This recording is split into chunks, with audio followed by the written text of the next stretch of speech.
ଲାଗିଗଲା ହଉ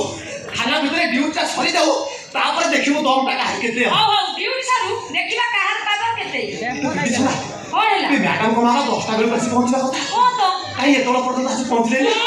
କୋଉ ଗୋଟେ ନୂଆ ଆସି ଜଏନ୍ କରିବ ଯେ ଆମେ ଏଠି ସକାଳୁ ଆଠେ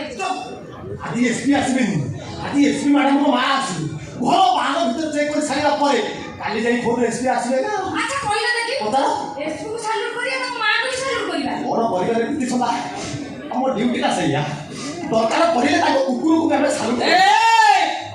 ଥାନାରେ କିଏ ଅଛ କି ହେଇ ଦେଖ ପ୍ରୀତି ଛୁଆ କୋଉ କୋଉ ଗୋଟେ କୁକୁର ତାର ଆସି ହାତ ରହିଗଲାଣି ମୁଁ ତମକୁ ଗ୍ୟାରେଣ୍ଟି ଦଉଛି ଯେ ଯାହା ଦବ ତମର 50 ମୋର ତମେ କଣ ଏସପି ମାନଙ୍କର ମା ମୁଁ ଆସୁ ଆସୁ ଲିଙ୍ଗ ପରିବର୍ତ୍ତନ କରିଦେଲେ ମୁଁ ଏସପି ମ୍ୟାଡାମଙ୍କ ମା ଭଳିଆ ଦେଖାଯାଉଛି ନାଇଁ ଆଜ୍ଞା କଥା କହିଲି ଆପଣଙ୍କ ଗେଟଅପ୍ ଯୋଉ ହିସାବରେ ଅଛି ଆଗ ପଛ ନିର୍ଦ୍ଦିଷ୍ଟ ହିସାବରେ ନଜର ନ କଲା ବେଳକୁ ମାଇକ୍ ଘଣ୍ଟା ଖୋଲିବା ଟିକେ କଷ୍ଟ ହେଇଯାଏ ମୁଁ ଗନ୍ଧର୍ବ କିଏ ଗନ୍ଧିଆ ଗନ୍ଧର୍ବ ସେନାପତି ତମ ପରିଚୟ ଜାଣିପାରିଲିନି ସେ ହେଲେ କନେଷ୍ଟବଳ ପ୍ରେମାନନ୍ଦ ଆଉ ମୁଁ ହୋମଗାର୍ଡ ପ୍ରୀତି ଛନ୍ଦା ଆମେ ଚାଲିଥିବ ଭଲ ଧରା ନାଇଁ ଆଜ୍ଞା ବିଶ୍ୱାସ କରନ୍ତୁ ଏ କରୋନା କଟକଣା ଗଲା ପରେ ଇଲେକ୍ସନ ଡ୍ୟୁଟିର ସବୁ ଜିନିଷ ମାନ୍ଦା ଶୁଣ କଣ ମୁଁ ଗନ୍ଧର୍ବ ସେନାପତି ଭାଗୀରଥୀଙ୍କର ମୁଁ ପୁରୁଣା ପିଏ ସିଏ ବି ପିଏ ଆଜ୍ଞା କନେଷ୍ଟବଳଟା ପିଏ ନାଇଁ ଡ୍ୟୁଟି ସରିଲା ପରେ ପିଏ ଆରେ ଏ ପିଏ ସେ ପିଏ ନୁହଁ ଓହୋ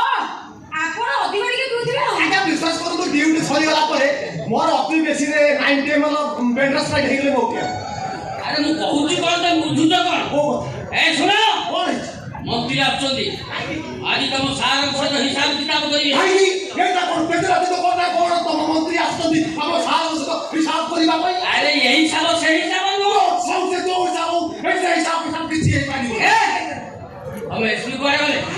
ମନ୍ତ୍ରୀ ଆସୁଛନ୍ତି ଆଜି ଲଣ୍ଡା କରିବେ